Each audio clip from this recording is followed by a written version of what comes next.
और जिस किसी का भी क्रिमिनल रिकॉर्ड है किसी भी कैंडिडेट का, उसको 3 बार न्यूज़पेपर्स में देना पड़ेगा, टीवी में देना पड़ेगा, और पॉलिटिकल पार्टी को भी ये बताना पड़ेगा कि आपको उस कॉन्स्टिट्यूएंसी में क्रिमिनल कैंडिडेट बैकग्राउंड के खड़ा करना पड़ा, तो बाकी क्यों नहीं मिला? आप बताइए, what is the basis of the selection of a candidate who has a criminal background? Then, in order to clean up the entire system, we want to use the technology with the help of the citizens. Citizens, be please vigilant. So, C-Vigil app में कोई भी शिकायत अगर किसी citizens को, किसी voter को करनी है, कहीं पर भी कोई पैसा बांटने का केस है, फ्रीबी बांटने का केस है, एक्सेस कैंपेनिंग का केस है, just take a photo or type text, send it to us. We will capture your longitude and latitude ourselves. आप कहाँ पर खड़े हैं ये हम अपने से आपकी मोबाइल की लोकेशन से समझ लेंगे और आपको 100 मिनट के अंदर अपनी टीम भेजकर जो आपकी शिकायत है उसका निराकरण हम आपको करने देंगे। फ्रेंड्स, इस सारी चीज को करने में हमारे सामने कुछ चैलेंजेस भी हैं। मैं आज आपके सामने उन चैलेंजेस की भी चर्चा करना चाहता हूं और ये भी बताना चाहता हूं कि इसको हम कैसे ठीक करेंगे। तो मेनली 4 चैलेंजेस हमारे पास हैं, 4 M's: muscle, money, miss information and MCC violations. Essentially 4 किस्म के ब्रॉड जो हमारे प्रोसेस हैं और इसी के संदर्भ में पूरा जो प्रोसेस अब आज से शुरू होगा और जब तक चुनाव खत्म होगा तो इलेक्शन कमीशन का अधिकांश समय इन्हीं 4 चीजों में लगने वाला है कि how to control muscle power, how to control money power, how to control the menace of misinformation, and how to control the violations which are done or at least to be done under MCC. So coming to the muscle power को control करने के लिए adequate number of CAPF would be deployed. 24/7 एक नया प्रयोग हम इस बार कर रहे हैं। We are establishing, हम बिल्कुल डिटरमिन्ड हैं इस बार मसिल पावर को कम करने के लिए। चुनावों में हिंसा का कोई स्थान होना नहीं चाहिए और ब्लड बाथ बिल्कुल नहीं होना चाहिए। जहां भी हिंसा बची है, चाहे वो प्री पोल हो, चाहे वो ड्यूरिंग कैंपेनिंग हो, चाहे वो पोस्ट पोल हो, we are committed to kind of be very very alive to this situation और जो भी हमें सख्ती से करना होगा इसके लिए हम करेंगे ताकि ये प्रोविजन ना रहे। हर डिस्ट्रिक्ट में एक कंट्रोल रूम बनाया गया है जो उसमें 5 किस्म के फीड्स होंगे: TV, social media, webcasting which is on the booths, 1950 की लाइन जिससे शिकायत आती है, and grievances portal. So, one senior officer would be available in the control rooms in every district to look at these 5 feeds.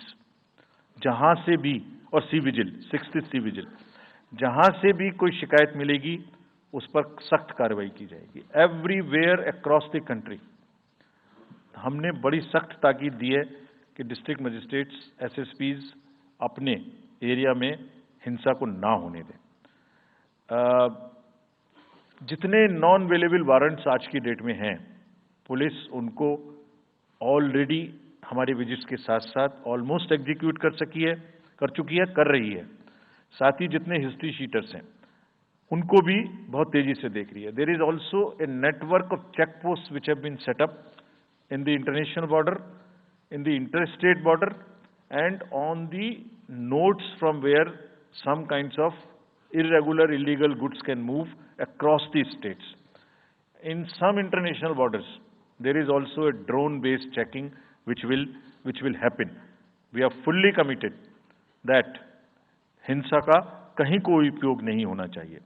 हमने district magistrates को बहुत सख्त हिदायत दी है कि जितने लोग 3 साल से ऊपर हैं उन सबको आप बदल दीजिए पहले, और accountability starts from the head of the district, not below.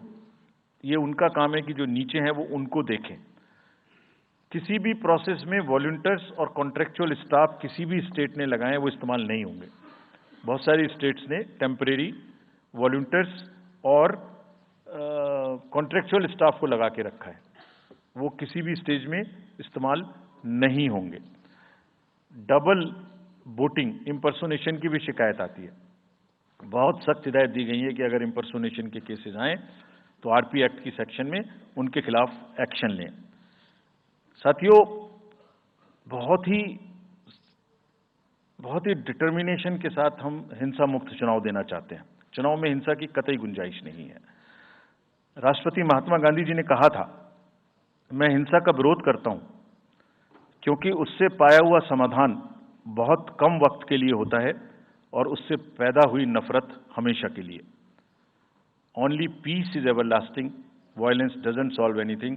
We will request everyone, all political parties, all candidates, that they must be very cautious of this point. We'll be ruthless if anywhere the violence happens.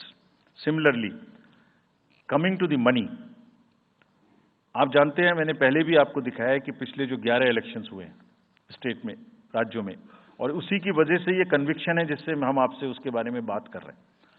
We are talking to you from the strength of our outcomes.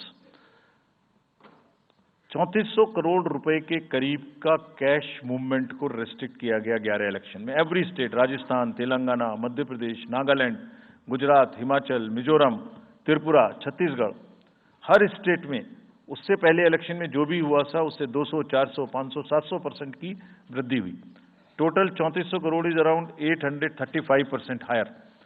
ये जो धन बल का जो उपयोग है, जो धन का उपयोग है, जैसे बल का उपयोग कुछ राज्यों में ज्यादा है, ऐसी धन का उपयोग भी कुछ राज्यों में ज्यादा है। हम इस बात से भी बहुत वाकिफ हैं। We are aware fully that there are differential vulnerabilities in each state. Some states have more violence, some states have more money, some states are more kind of a geographical problems. So whichever problem pertains to a particular state, based on this differential analysis, we would be having a differential level of treatment for that state. Misuse of money हम नहीं होने देंगे। इसके लिए भी हमने enforcement agencies को, सब स्टेट्स में एनफोर्समेंट एजेंसीज के साथ बैठक की है। दिल्ली में हम सब हेड्स ऑफ द एजेंसीज के साथ फिर से बैठक करने वाले हैं आज के बाद तुरंत। क्या कहा है उनको हमने कहा है कि जो freebies, liquor, cash, cooker, sari, machines, whatever kind of freebies किस किस स्टेट में बंटने की शिकायतें आती हैं, उसको 100% रोकें। रोकने के लिए एनालिटिक्स बेस्ड कार्य करें। So whom have we directed? GST, excise, state police, all agencies, income tax, customs, coast guards, BSF, SSB, border से जहां से भी जिसके नारकोटिक्स और जहां से भी फ्री भी आने की संभावना हो सकती है। GST would be doing the e-way bill based analytics to see if there is a trend of spurt in the demand for the FMCG in certain areas. Banks would look at if there is a demand, spurt in demand of the cash in the chests. So National NPCIL will look at if there is a spurt in demand for the payments from the wallets. Digital payment से तो पैसा नहीं जा रहा है। एक दो state में ऐसा भी देखने में आया था कि आप अपने वैलेट के थ्रू किसी को भी पैसे ट्रांसफर करते रहिए, 2,000, 1,000 रुपये। All that we will be looking at. Banks would be sending almost daily report of the suspicious transactions which they have. All airports in the country would be checked regularly by the dedicated teams of income tax for any kind of movement through the airstrips. और जहां जिन राज्यों में air strips commercial के अतिरिक्त हैं, जहां helicopters land कर सकते हैं, we have asked and we have got actually the bureau of civil aviation of security to issue detailed instructions कि जिस किसी क्षेत्र में हेलीकॉप्टर या चार्टर्ड फ्लाइट उतरेगी, वहां जो भी सामान उसके अंदर में उसकी as per the directions, as per the instructions and guidelines of the BCS almost equal to the commercial airports checking होगी। Railways RPF, GRP, both will be simultaneously, continuously looking at. Roads. So, cash or money, जो भी धन बल का दुरुपयोग करना चाहेंगे, political finance in any case is a thing which is in news these days. So this is our effort to add to that thing so that there are much more cleaner elections. Coming to the third M, which is the misinformation. This also troubles us a lot during the elections. While we are conscious of two facts, that the social media helps us in taking out our outreach programs. जितना हम youth, women, voters को अपने पास लाने की कोशिश करते हैं, उस माध्यम को यूज करते हैं. We are also conscious that on social media, in democracy, there is a full freedom to criticize anybody, including criticizing us. Why not? If we are doing wrong, criticize us. But you should not be allowed to create fake news which is not based on facts, because it can disturb the public order. ये अफवाहें फैलाते हैं. तो हमने सबको instructions दी हैं किस किस्म का इंस्टीट्यूशनलाइज तरीका किया. ये कुछ इस तरीके की नई चीजें हैं जो इस बार के चुनाव में सबको देखने की मिलेंगी. मैंने मसल पावर के बारे में भी बताया, मनी पावर के बारे में भी बताया, मिस इन्फॉर्मेशन के बारे में. तो ये जो प्रोसेस है इलेक्शन का, जो आज से शुरू हो रहा है काउंटिंग के बीच तक, जिसमें शोर शराबा गंदगी की संभावना बनी रहती थी, वो हमारा प्रयास है कि कम से कम हो. उसके प्रति हम बहुत ज्यादा सजग हैं. इसमें क्या करेंगे? Under section 69 and 79(3) of the IT Act, authorized authority of each state is empowered to ask for takedown of the social media posts. In almost all states, authorized officials have been appointed or are being appointed. In each district, we have done thorough trainings as to how to deal with this kind of a menace. So this is on the preventive side. But there is also a promotional side. All our entire machinery will now react to whatever is coming by facts. We will try and join the issue instead of being in the background. If somebody is trying to do a fake kind of a narrative, which is disturbing the level playing field, which is disturbing the public order, or which is not based on the facts, and which has crossed the line of the criticism, we would be also joining them. We will also launch very soon on our website something called Myth versus Reality. This is going to be live very soon. Means, ये myth फैलाया जा रहा है, ये उसकी reality है. हम अपनी तरफ से आगे बढ़ के आपको educate करेंगे कि ये उसकी reality है. और सोशल मीडिया के बारे में आप सबसे भी एक अपील है कि थोड़ा देख लें. मतलब जो आया उसको आगे नहीं करना चाहिए. इसमें एक बहुत बड़ा झूठ का बाजार भी है. मैं इसके बारे में सोच रहा था तो मैंने कुछ चंद लाइनें लिखी थी जो आपको बताना चाहता हूं. झूठ के बाजार में रौनक तो बहुत है, गोया बुलबुले जैसी तुरंत ही फट जाती है. पकड़ भी लोगे तो क्या हासिल होगा सिवाय धोखे के. तो उसको थोड़ा रोक के देखें, समझ लें आगे बढ़ाने लायक है कि नहीं है, ना बढ़ाएं. Now friends, the last problem. चुनाव के दौरान हमारे सामने एक और बहुत बड़ी समस्या है, और वो समस्या है चुनावी प्रक्रिया का, पॉलिटिकल डिस्कोर्स का घटता हुआ स्तर, जिसमें as we call it, it's a plumbing level of the political discourse. अगर हमने सब पॉलिटिकल पार्टीज को बहुत स्ट्रांग एडवाइजरी इशू की हैं. आप पूछेंगे कि एडवाइजरी तो दी, उसके बाद एक्शन क्या होगा, उसका भी जवाब मैं आपको दूंगा. एडवाइजरी इशू की हैं, जो भी पिछले 11-12 इलेक्शंस में, एक्चुअली जो पिछले 5 साल में जितने भी एमसीसी के वायलेशंस होते रहे, उसको हमने इकट्ठा करके एक फाइनल एडवाइजरी दी है before the 24. So this is how we have set our grounds, and what we have done in that, we have set, we are putting political parties on notice. Means, we have asked political parties to give copy of our guidelines to each star campaigner. Political parties के जितने भी बड़े नेतागण star campaigners हैं जो campaigning करेंगे उनके व्यक्तिगत नोटिस में हमारी गाइडलाइंस ले आइए, ये जिम्मेदारी हमने पॉलिटिकल पार्टीज को दी है. So now what is happening, we have put them on notice and we will presume knowledge of the guidelines. These are the two fundamental changes which we have made silently. People were asking, you issued so many notices last time, did nothing. You left it at that. That was a moral censor. Now we will go beyond. We will go beyond, and here we have said we will also look at the past. We will also look at the history. We might look at a calibrated approach dealing with the MCC violations, which may be, जो MCC violations किस प्रकार की हो सकती हैं? I mean, statements which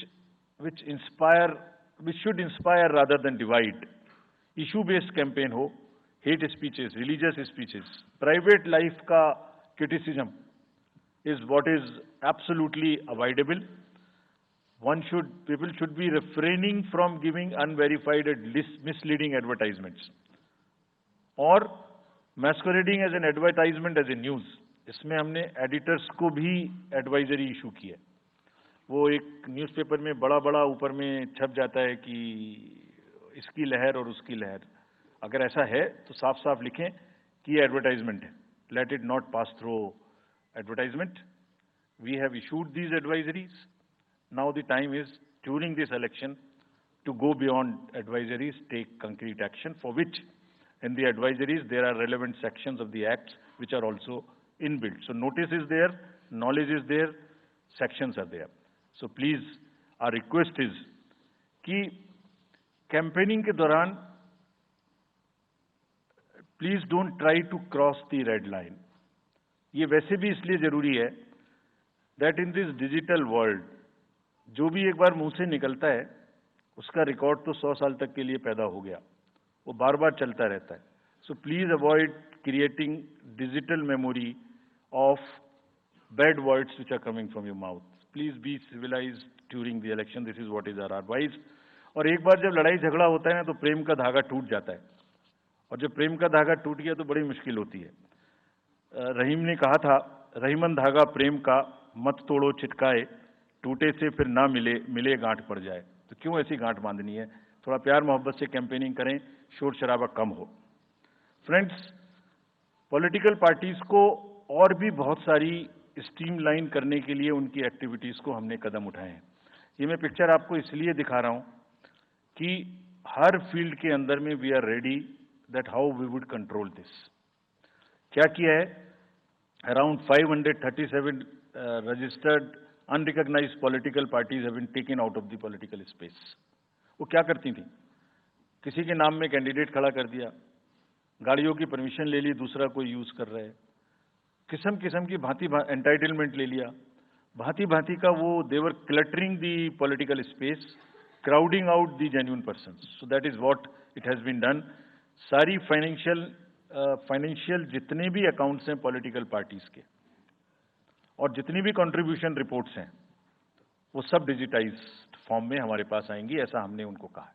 directions दे दिए, it has started coming. तो जो भी पॉलिटिकल फाइनेंस की चर्चा देश में चल रही है उसके साथ साथ ये भी कार्य पीछे से बैकग्राउंड में चल रहा है, because commission always believes in the transparency in the political financing. Plummeting level, I have already said. We have also asked the political parties to be very, very respectful to the persons with disabilities in their discourse, not to use the abusive words, also to not use children at all during the campaigning. बच्चे नहीं है इसलिए कि उन्हें campaigning में लाया जाए. We will be very strict if anybody does that. We are also giving advisories to political parties that have internal organizational structures within your party, within the parameters and in a right form. Friends, we are appointing 2,100 observers. जितनी चीजें मैंने आपको बताई, ये सब चीज को field officers तो करेंगे ही करेंगे. हम 2100 ऑब्जर्वर्स को अपॉइंट कर रहे हैं और इस बार उनको हमने क्या खास सख्त हिदायत दी है. और जो भी डीओज लेवल प्लेइंग फील्ड प्रोवाइड कर रहे हैं कि नहीं कर रहे हैं वो स्पेसिफिकली इसको देखेंगे. Inducement and coercion, intimation free intimidation free election हो, इस पर स्पेसिफिकली नजर रखेंगे, हमें रिपोर्ट करेंगे। फोर्स जितनी भी जा रही है किसी भी राज्य में, उसका डिप्लॉयमेंट रैंडमाइज्ड हो। ऐसा नहीं कि उस फोर्स को कहीं बैठा दिया, काम नहीं कर रही, या कहीं दूसरी जगह भेज दिया जहां जरूरत नहीं है। They will be randomizing the force.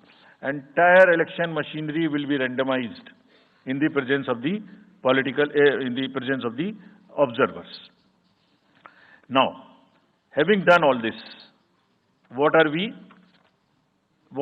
जैसे मैंने पहली स्लाइड में बताया था, तो what are we expecting, हमारे elections कैसे होंगे? So, let me show you this, what is our effort, what is our endeavor. As a last slide, let me tell you, there are reduced repolls, that is what we are endeavoring. Zero violence, that's what we are endeavoring. No inducements, इस पे कार्य हो. Fake news curve की जाए. Campaigning clutter और बदमिजाजी कम हो और लोगों का पार्टिसिपेशन बढ़े. जो 67% पार्टिसिपेशन था वो बढ़ के अधिक से अधिक पहुंचे. With this I would like to in the end appeal to the voters that elections belong to you. बहुत मेहनत की है हमने 2 साल में, आगे भी करेंगे, लेकिन दामोदर अब आपके हाथ में है. We are handing over the baton to you. Please come and vote. Political अपने जितने भी हमारे चुनाव कराने कर्मी जाएंगे, उनसे मैं फिर से एक बार अपील करना चाहता हूं, वो आज सुन रहे होंगे कहीं ना कहीं, कि लेवल प्लेइंग फील्ड प्रोवाइड करना उनका परम धर्म है. इसमें से कतई भी कोताही ना बरतें. उनको बताया गया है, इंस्ट्रक्शंस दी गई हैं, अगर बरतेंगे तो will be ruthless in dealing, because majority ऐसा नहीं करती. अगर 1-2 करेगा तो उसकी वजह से हम अपने इलेक्शंस को बदनाम नहीं होने देंगे. Will be ruthless. And lastly, my appeal to the political parties again. We are very committed for ethical political discourse. I would like parties to again appeal that please maintain decorum in campaigning and refrain from abuses and personal attacks. राजनीतिक दलों को बहुत personal attack से बचना चाहिए. फिर मुझे बदर साहब का एक शेर याद आता है, दुश्मनी जमकर करो लेकिन ये गुंजाइश रहे. दुश्मनी जम के करो लेकिन ये गुंजाइश रहे, जब कभी हम दोस्त हो जाएं तो शर्मिंदा ना हो. और वैसे भी आजकल जल्दी जल्दी दोस्त बनना और जल्दी जल्दी दुश्मन बनने की प्रक्रिया थोड़ी ज्यादा चल रही है. तो पार्टीज कम से कम ऐसा ना गंदा बोलें कि वो एक दूसरे के दुश्मन बन जाएं और फिर कुछ ना हो सके. With this I would once again thank all the press media who have come here. Very sincerely, this is what I have seen in now 3.5 years. You are our natural allies, you are eyes and ears. हमारा कोई criticism होता है आप करते हैं, हम अपनी बात कहते हैं आप करते हैं. आप ही के थ्रू हम वोटर्स पे पहुंच सकते हैं. प्लीज वोटर्स तक हमारी बात पहुंचाइए, उनको बाहर निकलवाइए. ये सारी स्लाइड्स, सारा प्रेजेंटेशन आपको अभी तुरंत इसी माध्यम से हमारी वेबसाइट पे मिल जाएगा. Download, use it in your stories. कुछ और चाहिए तो हमें बताइए, हम देंगे. Now I come to the schedule which you were waiting, and I hope I didn't delay it. I have not bored you by what I said. So now will be announcing schedule in 3 phases. First for the by elections. There are 26 assembly constituencies in the country जहां by poll होना अभी है due. Bihar, Gujarat, Haryana, Jharkhand, Maharashtra, Tripura, Uttar Pradesh, waste Bengal, Telangana, Himachal Pradesh, Rajasthan, Karnataka, Tamil Nadu. इन सब राज्यों में by elections होना due है. आज तक की जितनी भी वैकेंसी थी बाई इलेक्शंस की, 26 की 26 हम पूरी कर रहे हैं, ताकि हमारे खाते में कोई भी वैकेंसी ना रहे. और ये उसी फेज में होंगी जिस फेज में पार्लियामेंट्री इलेक्शन उस पर्टिकुलर इलाके में हो रहा है. वो कब हो रहा है वो मैं आपको जब फेज आएंगी तो उसमें दिखा दूंगा. But all the 26 assembly constituencies will go to the by-poll so that during this election itself we can complete this entire process. अगर आपने नोट कर लिया हो तो now I come to the assembly elections. साथियों, 4 राज्यों में असेंबली इलेक्शंस जैसे मैंने बताया था जून में खत्म हो रहे हैं. सिक्किम जो 2 जून को with 32 assembly seats, Orissa June 24 June with 147 assembly constituencies, Arunachal Pradesh on 2nd of June with 60 assembly constituencies, Andhra Pradesh on 11th June 24 with 175 assembly constituencies. These are the simultaneous elections to the parliament. They will be held simultaneously. They will also be held in the same phase where the parliament elections will be held. So now, when I tell you the parliamentary elections, then I will tell you. But in case of Andhra Pradesh, the date of issue of Gazette notification would be 18th of April 2024, or date of poll would be 13th May 2024. तो आंध्रा के case में notification 18 अप्रैल 24 को होगा और date of pole 13th मई 24 को होगी. इसके बाद अरुणाचल प्रदेश में डेट ऑफ गजट नोटिफिकेशन 20 मार्च को होगा और डेट ऑफ पोल 29 अप्रैल को होगी. 20 मार्च को गजट नोटिफिकेशन, 29 अप्रैल को डेट ऑफ पोल. सॉरी 19 अप्रैल को. 20 मार्च 19 अप्रैल.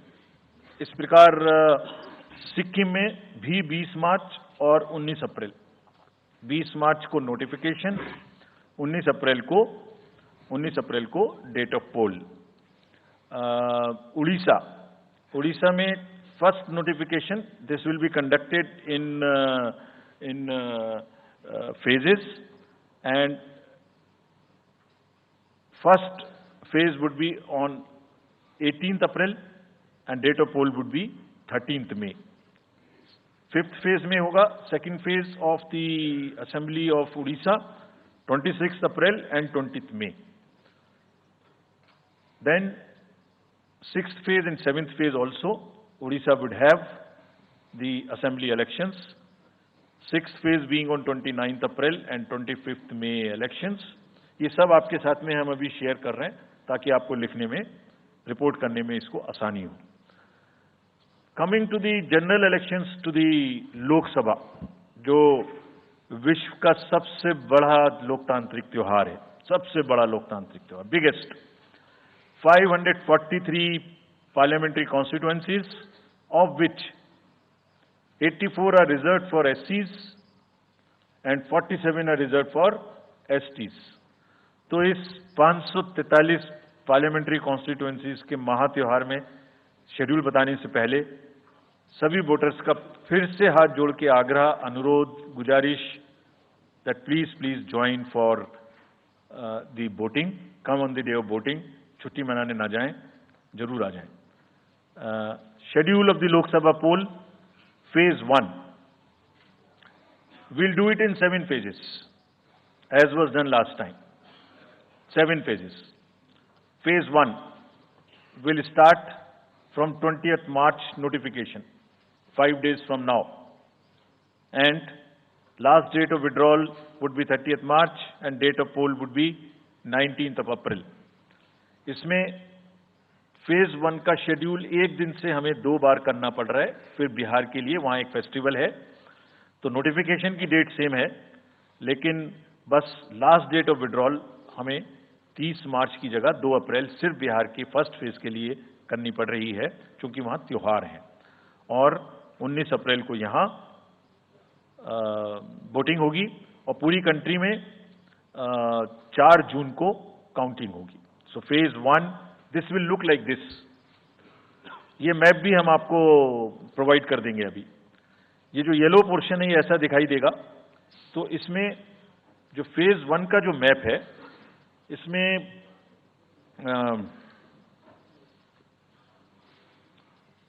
नॉर्थ ईस्ट नीचे तमिलनाडु, राजस्थान, सेंटर में छत्तीसगढ़, मध्य प्रदेश और उत्तराखंड, और ऊपर में जम्मू कश्मीर की 1 पार्लियामेंट्री कॉन्स्टिट्यूंसी। ये येलो फर्स्ट फेज का आपके सामने में मैप है। सेकंड फेज और फर्स्ट फेज में 21 स्टेट्स जाएंगी पोल में। Second phase notification will start on 28th of March and date of poll will be 26th of April. Similarly here in case of J&K, because of the some holiday, the date of one day would be different, date of security of nomination would be different, but date of gazette notification or date of poll would be common. Phase 1 में 21 राज्य polling में जाएंगे और phase 2 में उसमें से और राज्य जुड़ जाएंगे। सो this is the map which would be phase 2, जिसमें हम नॉर्थ ईस्ट में काफी जगह चुनाव को कंप्लीट करते हुए, तमिलनाडु में कंप्लीट करते हुए सेकेंड फेज में राजस्थान को भी कंप्लीट करेंगे। Phase 3 would be from 12th of April and date of poll will be 7th of May. इसमें भी टोटल 12 स्टेट्स उस समय में जा रही होंगी और इस फेज में 3 नए राज्य में चुनाव शुरू होगा। इसका मैप कुछ इस तरह से दिखाई देगा। राजस्थान हम कवर कर चुके होंगे, तमिलनाडु कवर कर चुके होंगे, केरला कवर कर चुके होंगे, गुजरात इसमें कवर कर लेंगे, नॉर्थ ईस्ट पूरा कवर कर चुके होंगे और हम नए राज्यों को मिला के 3 इसमें नए राज्य भी जुड़ेंगे। फोर्थ फेज में 18 अप्रैल को गजट नोटिफिकेशन होगा और date of polling would be 13th of May. Date of counting in the entire country would be 4th of June for all by-elections, for the assembly elections, for the parliamentary elections.